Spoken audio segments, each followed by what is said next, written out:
Bom dia, pessoal. Hoje eu vou dar início à nossa apresentação sobre os músculos isquiotibiais. Mas antes eu queria apresentar o meu grupo.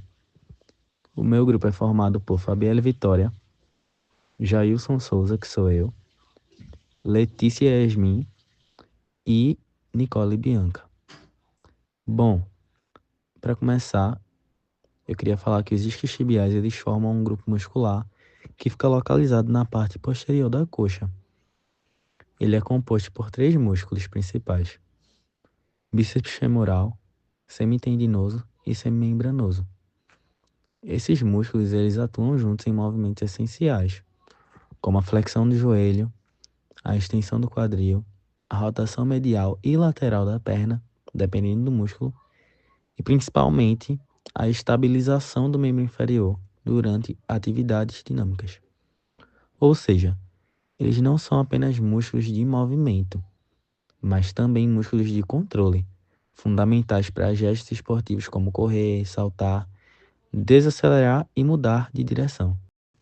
Bom, sobre a composição fisiológica dos isquiotibiais, os estudos mostram que em indivíduos não atletas, a proporção média é de aproximadamente 60% de fibras tipo 2, que são as fibras rápidas, e 40% de fibras tipo 1, que são as fibras mais resistentes.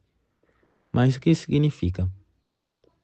As fibras tipo 2, elas proporcionam explosão, velocidade e potência, que são muito presentes em modalidades como corrida de 100 metros, salto em distância, futebol e levantamento de peso. Já as fibras tipo 1, elas oferecem resistência e economia energética, que são mais úteis em atividades prolongadas. E essa composição mista explica por que os isquiotibiais precisam ser treinados de forma equilibrada, integrando tanto estímulos de velocidade quanto de resistência. Então, agora entrando na biomecânica dos movimentos, os isquiotibiais eles cruzam duas articulações, o quadril e o joelho. Isso os torna muito mais versáteis, mas também mais vulneráveis a lesões. E as principais ações biomecânicas são extensão do quadril, que ela é muito importante na fase da propulsão da corrida, atuando junto com o glúteo máximo. Também a flexão do joelho, que é um movimento essencial em ações como agachar, correr e caminhar. O controle excêntrico, porque aqui está o ponto crítico. Durante a desaceleração, os isquiotibiais eles trabalham de forma excêntrica, ou seja, resistem ao alongamento. E é nessa fase que a maior parte das lesões acontece. E além disso, eles atuam de maneira sinérgica. Seus motores primários são bíceps femoral, semitendinoso e semimembranoso. Os sinergistas são o glúteo máximo e o gastrocnêmio. E os antagonistas são quadríceps femoral e ilho-psoas. E essa relação entre agonistas e antagonistas ela é muito importante para manter equilíbrio muscular e prevenir lesões. Como que os isquiotibiais eles influenciam diretamente a performance esportiva? Um ponto seria a velocidade de explosão, pois atletas de sprint têm maior proporção de fibras tipo 2, o que permite contrações rápidas e fortes. Os isquiotibiais eles são decisivos na fase de impulsão da corrida. Outro ponto seria a desaceleração e controle. Esportes como futebol exigem mudanças rápidas de direção.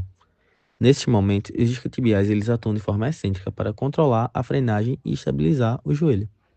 Já em esportes de longa duração, como corrida de resistência, maior predominância de fibras tipo 1, o que seria mais importante seria a resistência muscular, pois ela iria garantir a economia energética e a menor fadiga. Então, dependendo da modalidade, os isquiotibiais eles se adaptam para entender como é que as demandas, como eles vão precisar usar aquela demanda especificamente, ou seja, velocidade, força ou resistência. Bom, gente, agora vamos abordar de forma prática a avaliação que a gente propôs para o teste de flexibilidade dos isquiotibiais. Nesse teste, a gente utiliza o goniômetro, que é usado para medir ângulos diferentes, e o paciente fica em decúbito dorsal com o quadril e o joelho em 90 graus. Aí o professor, a pessoa que estiver aplicando esse teste, estabiliza o quadril da pessoa e pede para que ela realize a extensão passiva do joelho de forma lenta. O goniômetro, ele vai ser posicionado no côndilo femoral lateral e vai ser alinhado ao fêmur e à fíbula. Basicamente, o objetivo desse teste é identificar o ângulo máximo de extensão que o praticante vai conseguir executar. Normalmente, esse ângulo varia entre 160 a 180 graus. Quando esse grau tem um déficit maior que 20 graus, no caso, a pessoa tem 20 graus a menos do que essa estimativa, isso indica que a pessoa está com um encurtamento bem impactante nos isquiotibiais. Além desse método, a gente propôs trazer aqui o aplicativo MyLift, que oferece a análise da velocidade do perfil da pessoa e o feedback em tempo real. Ele também estima a predominância de fibras musculares presentes naquele grupo muscular pela queda de velocidade conforme a carga aumentada. E como uma alternativa simples de avaliação, temos o teste de sentar e alcançar. No caso, a pessoa avaliada senta num banco de 30 centímetros, com os pés apoiados e uma régua posicionada à frente. Aí, com os joelhos estendidos, ele desliza a mão pela régua até sua máxima amplitude, tentando basicamente tocar no pé, mantendo essa posição por 2 segundos, da sua amplitude máxima. Aí, a gente conseguiu identificar que após 3 tentativas, a gente consegue estimar o grau de amplitude máximo do executante nesse movimento. As adaptações neuromusculares, nós temos as 4 principais, que nesse caso seria o recrutamento motor, que é basicamente o princípio de Riemann, eu acho que é assim que se fala, de que o cérebro ele vai começando pelos músculos mais fracos, entre aspas, e depois vai recrutando os músculos mais fortes, né? Conforme você vai aplicando aquela força, ele vai vendo necessidade de muscular. A coativação reduzida, que é basicamente o quê? A gente tem os músculos antagonistas, que geralmente eles são os que atrapalham o movimento, né? Então, quando você começa a treinar, uma adaptação do seu corpo é justamente isso, fazer com que esses músculos passem a atrapalhar menos. Assim você consegue ter um melhor desempenho e fazer mais força. Nós temos também a modulação de frequência, que é basicamente o quê? Os sinais elétricos, que são enviados aos músculos, eles ficam mais rápido. Então, isso faz com que você tenha o aumento da força sem necessariamente ter a hipertrofia ali, que isso dura de umas 6 a 8 semanas, se eu não me engano. A sincronização neural, que é que os músculos eles começam a trabalhar juntos e ao mesmo tempo. Então, geralmente eles não vão trabalhar cada um da sua especificidade, e sim os dois juntos para fazer com que isso gere mais força. Essas são as quatro adaptações. Aí a gente tem também as distribuições de fibra, que aquelas pessoas que não costumam treinar, elas têm geralmente metade das fibras do tipo 1 e do tipo 2 do que aquelas pessoas que treinam.